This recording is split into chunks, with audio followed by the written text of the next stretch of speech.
Amy Davison is a new media producer, social media marketer, YouTube creator, and host from Montreal, Quebec, Canada.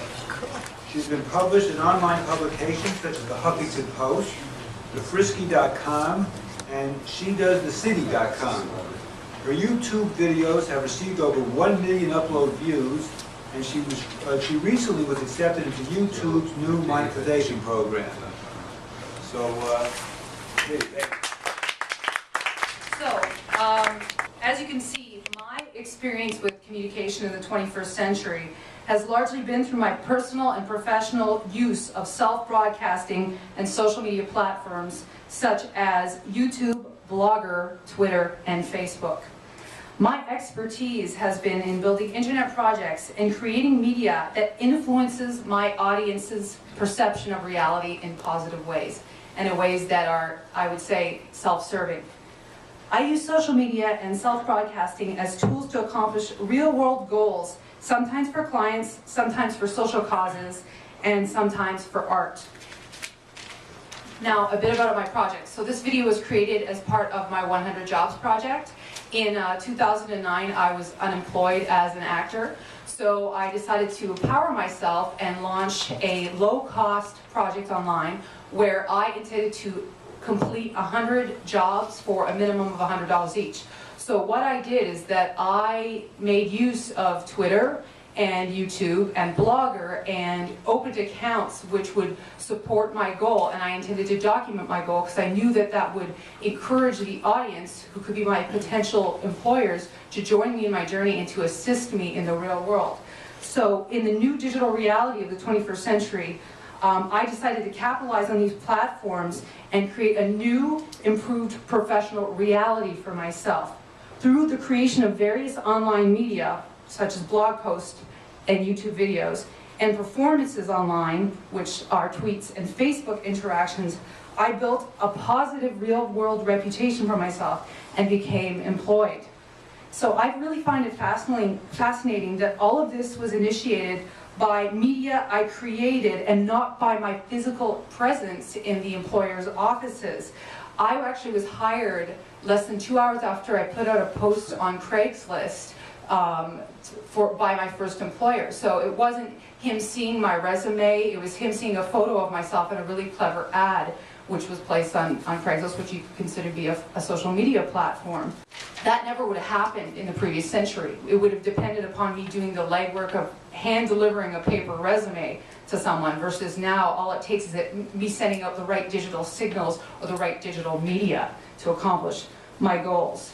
So the media representation of myself was sufficient and is sufficient for companies to hire me repeatedly, almost without question.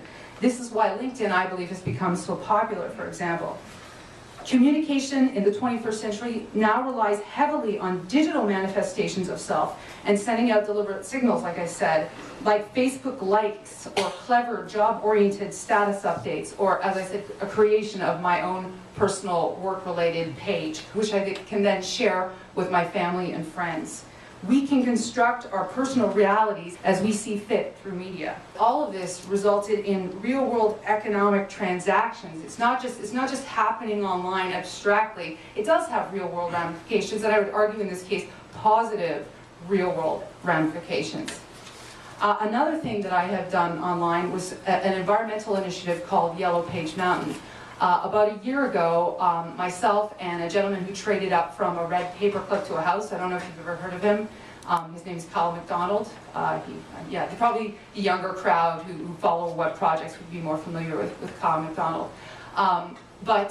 Basically, we joined forces and we decided to go around Montreal and to sensitize the public or raise awareness about opting out of the phone books in an era of digital alternatives. We collected over 1,000 unwanted phone books and delivered them to the head office of the Yellow Page group.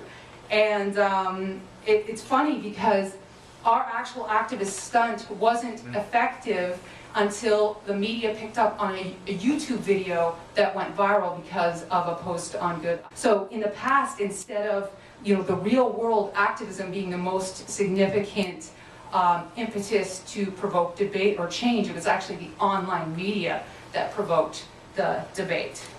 So you can also see this now too in other worldwide events such as Occupy Wall Street and the Arab Spring. Activism is increasingly initiated online in the 21st century, only to manifest later in the physical world, and it is enabled and strengthened by its participants and supporters' usage of social media.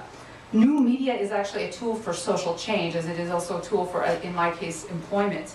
Social media has become a tool for manufacturing revolutionary dissent, and that's a quote from Salon.com. So another thing that I've done, because I do so many different online projects, is in June 2011, I purchased $10,000 of non-visible art through a social media funding platform called Kickstarter. The art was created by an art collective called Praxis, and they teamed up with the American actor James Franco, and they created this kind of conceptual art. So the art only exists as descriptions, which are then used as rewards on the Kickstarter platform.